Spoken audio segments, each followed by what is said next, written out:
Saludos cordiales en este 2023 recién iniciado. Este 7 de enero es el primer programa de esta nueva etapa, de este nuevo año, y vamos a tratar un tema que habitualmente no está mucho en las televisiones, no se habla mucho de él, pero aprovechando estas fechas en las que está todavía todo el mundo comiéndose el turrón, por cierto, espero que les haya traído mucho regalo los Reyes, vamos a hablar de un fenómeno relativamente reciente en España, el de las bandas latinas, que nos han asolado en los últimos meses con muertes como la del famoso chico dominicano de 15 años, William, en el barrio madrileño de Villaverde.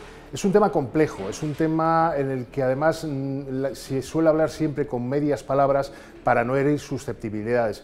Para hablar de esto hay que hablar con propiedad y hemos traído a una persona que sabe mucho de esta historia.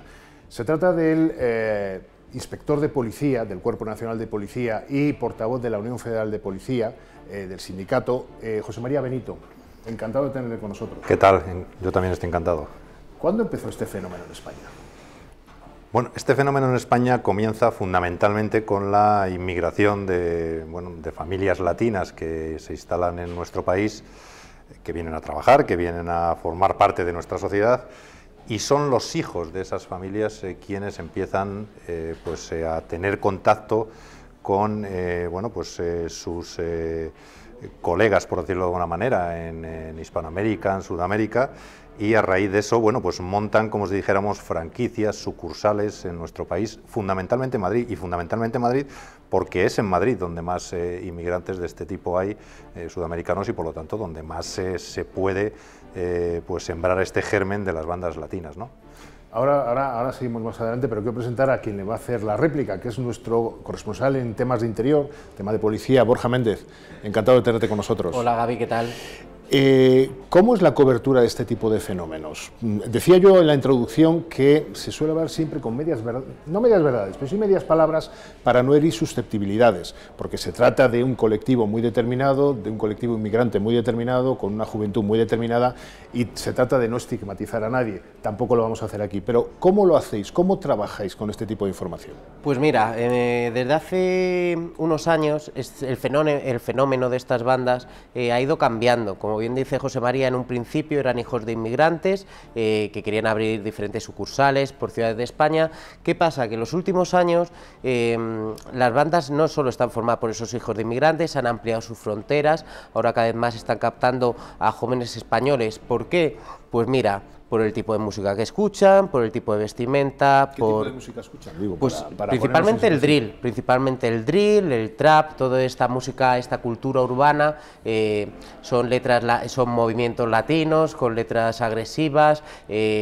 Muchos de estos cantantes se han mostrado en público a favor de diferentes grupos, de trinitarios o de Dominican Don't Play. ¿Qué hace? Solo hay, para aclarar a los oyentes, ¿solo hay dos grupos, trinitarios y Dominican Don't Play, o hay más? No, hay bastantes más, es decir, aún sigue habiendo unas facciones, aunque muy poco, ya extensas, de los Latin King, los Nietas. Ahora mismo la guerra principal de las bandas que se puede ver en Madrid y en el resto de España son los Dominican Don't Play y los Trinitarios. Son las dos bandas que protagonizan casi todas las reyertas que acaban con muertos. Bueno, José María, la lucha policial contra este tipo de delincuencia, ¿cómo se realiza en España? Mira, contesto ahora mismo a tu pregunta, pero a raíz de lo que decía Borja, es verdad que estas bandas hemos cambiado su denominación. Antes eran bandas latinas y ahora las denominamos bandas juveniles. ¿Por qué? Porque no solo están formadas ya por gente, hijos de inmigrantes latinos que vienen a España y que han nacido ya en España, es decir, españoles, sino también cada vez más hay marroquíes, chavales de países del este como Rumanía o Bulgaria, con lo cual ya son bandas juveniles y no bandas latinas, y así tampoco se estigmatiza a nadie. La lucha policial es complicada. Yo siempre digo que el problema de las bandas latinas no es un problema estrictamente policial. Es un problema de cultura, es un problema de educación, es un problema de abandono que sufren muchos jóvenes que ven en estas bandas su refugio. Es decir, gente que les protege, gente de su misma edad que les protege, que les da esa protección que no reciben, esa compañía que no reciben quizá en casa, ¿no? Y además de todo eso, bueno, pues de ser un problema de educación, de familia, pues un problema también judicial. Hace unos años, ¿cómo acabamos con las bandas latinas en nuestro país? Que acabamos totalmente con esos Nietas o esos Latin King de los que hablamos. Bueno, pues porque los jueces se tomaron esto en serio y empezaron a condenar a toda esta gente por pertenencia a organización criminal. Bueno, os pregunto a los dos, si acabamos con los Nietas, con los Latin Kings, ¿por qué hay este revival ahora? porque ha habido un cambio de actitud. Y te voy a poner un ejemplo muy claro. Yo te decía, es un problema también judicial. Hace unos días se detuvo a los autores del crimen de Atocha, de ese chaval de Atocha. Bueno, los tres quedaron en libertad, los tres autores quedaron en libertad, pero a continuación, justo antes de Navidades, de esta época navideña, llegó el informe del ADN del cuchillo que se encontró, que fue el arma del crimen que mató a este chaval. Se pudo identificar mediante ese arma a uno de los tres como el autor material del apuñalamiento. Bueno, pues la Fiscalía, que pidió su ingreso en un centro de menores, porque los tres eran menores, no lo olvidemos, pues el juez lo denegó, con lo cual sigue en libertad. ¿Qué mensaje estamos mandando todo esto? Primero, estamos mandando un mensaje de impunidad. Es decir, matar a un chaval, si lo hace otro menor, pues no, de momento no pasa nada. Sigues en libertad y no estás en ningún centro de menores internado.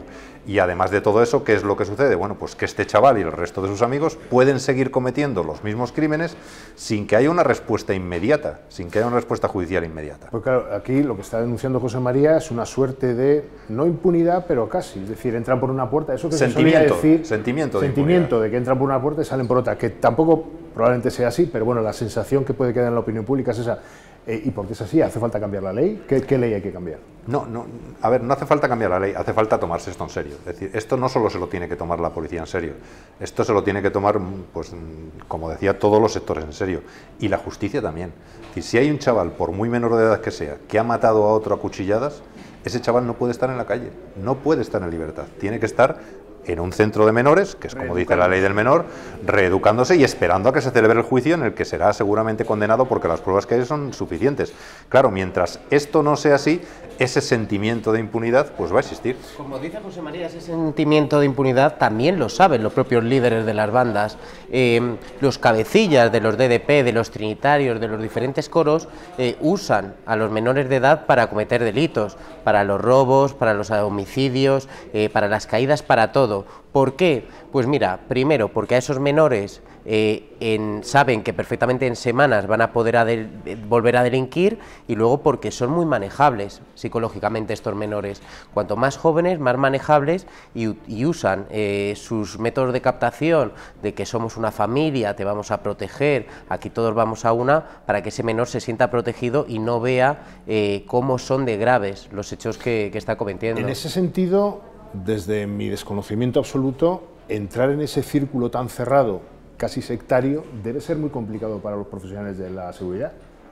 Sí, qué duda cabe que es complicado, pero yo... Estamos hablando de chicos de menores de edad, muchos de ellos. Estamos hablando de muchos menores de edad. Pero la policía, es verdad que los servicios, los grupos de información de la Policía Nacional y de la Guardia Civil también, en el caso de otras localidades, lo tienen bastante claro, lo tienen bastante controlado. Los datos son los que son. Se puso en marcha un plan aquí en Madrid, que es donde más está afectando lógicamente la delincuencia de estas bandas, y bueno, en pocos meses pues ha habido cerca de 1.500 detenidos, 4.000 actas por intervención de droga, más de 1.000 armas intervenidas. Es decir, que la policía sabe lo que tiene que hacer y sabe cómo lo tiene que hacer. ¿En la cárcel? Pues muy poquita, lamentablemente muy poquita. A ver, seguramente todos los que son detenidos pasarán por un juicio y al final, bueno, pues unos terminan en la cárcel y otros no, dependiendo si se puede probar los delitos que se les imputan. Pero, claro, si durante el tiempo que se están elaborando las diligencias, el atestado y después el sumario en los juzgados están en libertad, es evidente que dos cosas: o pueden sustraerse a la acción de la justicia, pueden fugarse y darse por desaparecidos, con lo cual hay que iniciar otra vez una búsqueda de esa gente, y durante todo ese tiempo, lógicamente, pueden seguir delinquiendo. Borja, hace no tantas semanas, no tantos meses diría yo, la delegada del Gobierno de Madrid, Mercedes González, anunció un plan especial, después de reunirse con el alcalde Almeida, por el que se introducían 500 profesionales más de policía en la lucha contra estas bandas latinas. Bueno, que ha dicho José María Benito que no hace falta llamar latinas, bandas juveniles, vamos a decir así. ¿Está siendo eficaz? Es la pregunta. Totalmente, es lo que decía José María. Las cifras de la Policía Nacional demuestran que saben dónde está el problema, saben dónde están los coros más problemáticos, dónde están las zonas donde se pueden producir estos encuentros. ¿Qué zonas son las más problemáticas de Madrid, por ejemplo? Pues mira, la principal zona de Madrid más problemática es Usera Villaverde, porque es un distrito muy pequeño donde conviven trinitarios y Dominican Don't Play en un territorio muy pequeño. ¿Qué pasa? La principal objetivo de estas bandas es el territorio, es controlar un simple banco, una simple cancha de baloncesto. Las caídas, los enfrentamientos son constantes. Usera Villaverde y también yo diría que la zona de El Extrarradio, zonas como Parla, como Leganés, como Alcorcón, muchas veces son utilizadas por las mismas bandas. ¿Y fuera de Madrid? ¿Fuera de Madrid no existe este fenómeno como tal? Sí, ¿O sí es que existe. aislado? No, sí que existe. No es un fenómeno aislado, pero hemos visto como muchos por ejemplo, integrantes de estas bandas se refugian en zonas de Toledo, por ejemplo, en poblaciones de Toledo cercanas, pero también Valladolid, también otras localidades. ¿Qué es lo que sucede? Que la población no es tan amplia como es en Madrid y por lo tanto, bueno, pues afecta menos a esas poblaciones, la rivalidad es mucho menor también. Y porque hay que tener en cuenta una cosa, es el salto cualitativo que han pegado estas bandas. Es decir, Barcelona, Valencia, ¿en Barcelona o Valencia no hay? ¿No existe? Valencia sí, Barcelona algo menos. Y una de las capitales de provincia donde más se dan estos sucesos de bandas también, aparte de Madrid, también es Zaragoza. Zaragoza es una de las ciudades donde más reyertas, donde más pandilleros han sido detenidos recientemente. Y fíjate, al hilo de lo que decía José María, una de las cosas que destaca últimamente la Brigada de Información de la Policía Nacional es las ansias de territorialidad y de pueblos pequeños. Últimamente, como decía José María, se desplazan a pueblos de Toledo, a pequeños municipios, donde ahí pueden captar a jóvenes, robarles y hacer, en realidad, formar un coro, que en realidad es una organización criminal a todos los aspectos, donde venden droga, roban, hacen todo lo que se puede imaginar. Quería preguntaros a los dos, indistintamente. Antes decía José María que no es un problema estrictamente policial. Es policial en primera instancia, judicial en segunda instancia, pero es sobre todo un problema social, un problema que nos atañe a todos los que convivimos con él en las grandes ciudades o fuera. Es un problema económico, probablemente son familias desestructuradas porque la economía no les ha sido favorable, es un problema educativo, es un problema social. ¿Qué medidas hay que implementar fuera ya de las policiales? Os pido una opinión. A ver, el ayuntamiento, creo que ha sido el ayuntamiento, es el ayuntamiento de la comunidad, pero en cualquier caso ha sido en Madrid, se ha instaurado un plan también, no solo el policial del que hemos hablado, sino educativo en los colegios. Es decir, porque ¿dónde está la mayor captación de esta gente? En los colegios. Estos menores se captan en los colegios. Por lo tanto, lo que se ha dicho... Patio, pregunto. Sí, en el patio del colegio, en las entradas, en las salidas, si se queda en un parque un rato a jugar entre unos y otros, es decir, es el mayor espacio de captación. ¿En qué consiste este plan o qué ha hecho este plan? Bueno, pues este plan fundamentalmente lo que ha dicho a los maestros y a los educadores, hay que estar alertas. Cualquier comportamiento extraño que veamos en un muchacho de estos, porque no olvidemos que muchos de ellos igual lo hacen de forma voluntaria, pero algunos también lo hacen obligados. Y a esa gente es a la que hay que proteger realmente. Hay que detectar a los que lo hacen voluntariamente, pero proteger a los que son obligados. Y por lo tanto, yo creo que el mundo de la educación tiene una parte importante que hacer detectando, porque pasan muchas horas con ellos en los colegios, detectando cualquiera de estos chavales, pues cambios de actitud, cambios de comportamiento, bueno, pues las multitud de cosas que se pueden observar en un chaval de estos que ha sido captado por una de estas bandas. ¿Hay ahora algún tipo de mecanismo de conexión entre la policía y los directores de los centros, por poner un ejemplo? Lo hay en este plan que estábamos mencionando, lo hay. Y además yo creo que está siendo positivo, porque están saliendo cada vez más chavales que están siendo obligados a integrarse en estas bandas. Insisto, no solo son voluntarios, que hay gente que es forzada a entrar en estas bandas. Y estos que están siendo forzados, afortunadamente, y gracias a esa colaboración, se les está pudiendo, bueno, pues dirigir o redirigir hacia fuera de estas bandas, que no olvidemos que hacen de la venganza su principal arma también contra aquellos que son disidentes o abandonan la disciplina de los grupos. ¿Cómo lo es? Pues mira, al margen de lo que está diciendo José María, que es vital la función de los agentes tutores, ese contacto de los alumnos, los directores con la Policía Nacional, al margen de ese aspecto que yo también considero vital, yo hablaría más de la vertiente judicial.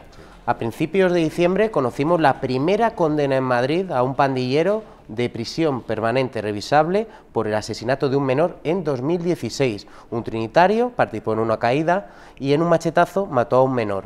Es la primera, esta que hemos vivido en diciembre, la primera prisión permanente revisable para un pandillero. Ahora, a lo largo de este año, se va a juzgar el caso de Isaac, un rapero al que mataron los Dominican Don't Play. Además, varios de ellos están en la calle y son líderes actualmente de los coros, y la acusación particular también pide prisión permanente revisable. Por lo tanto, al margen del sector educativo, también es muy importante la firmeza del sector judicial. Ya se ha declarado en 2 condenas como organización criminal ilegal a los trinitarios. Por lo tanto, la justicia se tiene que poner manos a la obra, y todos esos miembros probados que lleve la Policía Nacional a los juzgados son de una organización criminal que está ilegalizada. Por lo tanto, deberían entrar en prisión. Me gustaría preguntaros, desde mi desconocimiento, insisto, ¿con esto no está ocurriendo un poco como ocurrió con el islamismo y el yihadismo? Es decir, que hasta que no nos atacó, no estuvimos jueces, fiscales, todos a una. Digo porque de vuestros discursos, sí. si ustedes han escuchado, los jueces deberían no puede salir uno entrar por una puerta y salir por otra. Es decir, ¿todavía no está la justicia concienciada de esto? No, todavía no está concienciada, y además sucede una cosa que no hemos comentado y que yo creo que es obligatorio comentar, y es que hemos pasado de aquellas bandas latinas de antaño que se desarticularon por completo, o casi por completo, que se peleaban en un parque a puñetazos, que bueno, pues que no pasaba de ahí la pelea y la disputa. Hemos pasado ya a que ya tienen armas de fuego, a que ya se dedican al pequeño tráfico de drogas, a que ya tienen financiación. Es decir, estamos hablando de auténticas bandas organizadas criminales, y por lo tanto ese salto cualitativo que han dado las bandas es el que hay que atajar, porque insisto, ya no es la pelea en un parque a puñetazos, ya es el machetazo o ya es el disparo, como hemos visto hace poco en Villaverde, o es ese tráfico de drogas para financiarse y conseguir esas armas que luego sabemos para qué son. Sí, porque tal y como lo planteaba Borja, parecía que es una lucha por el territorio, es decir, por un banco, una cosa pues poco apetecible, digámoslo así, pero claro, José María mete el tema de drogas, tema de armas. Ya estamos hablando de palabras mayores. ¿Hasta qué punto están quitándole territorio a la delincuencia habitual, por decirlo así?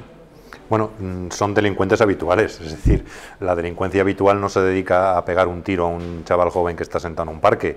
La delincuencia habitual se dedica pues a robar en un piso, a robar en un coche, a robar en un establecimiento, etcétera. Estos cometen pequeños delitos, pero no es lo más grave que cometen. Por eso no es delincuencia normal o delincuencia juvenil. Es que esta gente está jugando con la vida de las personas, que esta gente está matando a otras personas, es que se está dedicando al tráfico de drogas. Y esa lucha por el territorio, como bien decías, no es por un banco, no es por un parque. Esa lucha por el territorio es por saber dónde vendo yo la droga, dónde consigo más adeptos y dónde consigo mejor financiación. ¿Están atendidas las víctimas? Me refiero a la madre o el padre de William, en este caso, que es una de las víctimas más señeras, porque tenía 15 años, estaba la flor de la vida, que se dice, ¿no? ¿Están atendidas las víctimas? ¿Se les proporciona ayuda? Pues fíjate, yo creo que no. En cierta parte no. Conozco personalmente, por temas que he tenido que escribir, a víctimas de caídas, de agresiones, de bandas, de este tipo de bandas. Muchas de ellas sienten auténtico pavor por volver a la calle. ¿Por qué? Porque sus agresores, como dice José María, los jueces les dejan en libertad y a los 2 días tienen a los agresores en las puertas de sus casas. ¿Qué pasa? Que el trabajo policial es efectivo. El trabajo policial es detener a los agresores, llevar las pruebas al juzgado, pero si esa gente vuelve a estar a los 2 días en la calle, vuelve a estar cometiendo los mismos actos delictivos. Por lo tanto, ¿qué protección tienen las víctimas? Pues la protección policial, sin ninguna duda, pero falta otro tipo de protección. Cuando pasó el asesinato de William en Villaverde, que un menor supuestamente le disparó en la nuca, la policía llegó al lugar en 2 minutos, en 3 minutos, pero el agresor ya se había marchado. O sea, la actuación policial es importante, pero tiene que ir acompañada de otros recursos para ayudar a este tipo de víctimas. La ley la conocen a la perfección. Ellos. Y saben que utilizando menores para cometer este tipo de crímenes, pues esto puede salir prácticamente gratis. Y por eso casi todos los detenidos por asesinatos y agresiones a miembros rivales de otras bandas son menores. He querido dejar para el final, no nos queda mucho tiempo, ya lo lamento, no nos queda mucho tiempo, he querido dejar para el final el papel nuestro, el de los medios de comunicación. ¿Qué tendríamos que hacer? Como hay un código de lenguaje audiovisual y escrito para hablar de violencia de género y de otros fenómenos negativos de la sociedad, ¿también debería haber un código para esto? ¿Qué se debe decir en los titulares? ¿Qué no se debe decir?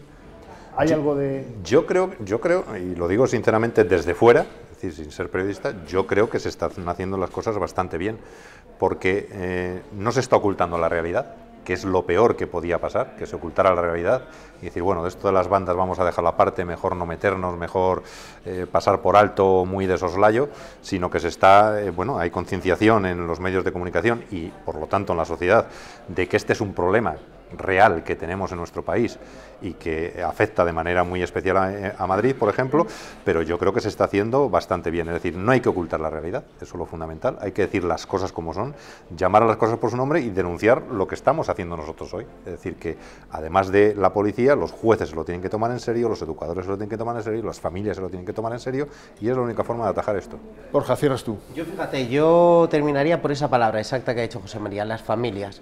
Es muy importante el papel de las familias en la educación de los jóvenes, tanto del futuro profesional como el personal, y yo creo que falta más implicación muchas veces de esas familias en conocer dónde están sus hijos, qué hacen sus hijos o quiénes son los amigos de sus hijos, porque es muy fácil dejar que un viernes, un sábado, tu hijo menor de edad se vaya al centro, vaya a las canchas de baloncesto o haga cualquier otro plan. Pero en realidad saben los padres lo que hacen los hijos, porque muchas veces nos hemos encontrado con crímenes de bandas cometidos por chicos españoles y que toda su familia son españolas y sus padres, sus familiares se preguntaban cómo había llegado su hijo a hacer eso. Por lo tanto, la implicación, captado, ¿no? Claro, cómo ha sido captado y también cómo estás tan dentro de una banda y no nos hemos dado cuenta. Pues el problema quizás también es esa percepción de las familias que tienen que centrarse más en la educación de los hijos y en conocer un poco más qué hay detrás de sus hijos. Bueno, eso da para otro debate, largo, larguísimo, más de la media hora que disponemos semanalmente, el de la educación de los niños españoles y de los jóvenes, ¿no? Ha sido un placer, José María Benito, portavoz de la Unión Federal de Policía. Muchas gracias. A su casa y cuando quiera puede volver. Borja, nada que decirte, porque tú estás aquí conmigo, corresponsal de Interior de esta casa. A ustedes les emplazo al siguiente programa de esta nueva etapa, de este nuevo año 2023, que espero que sea lo suficientemente plácido para ustedes y que les traiga lo mejor, como se desea siempre en estas fiestas. Hasta la semana que viene.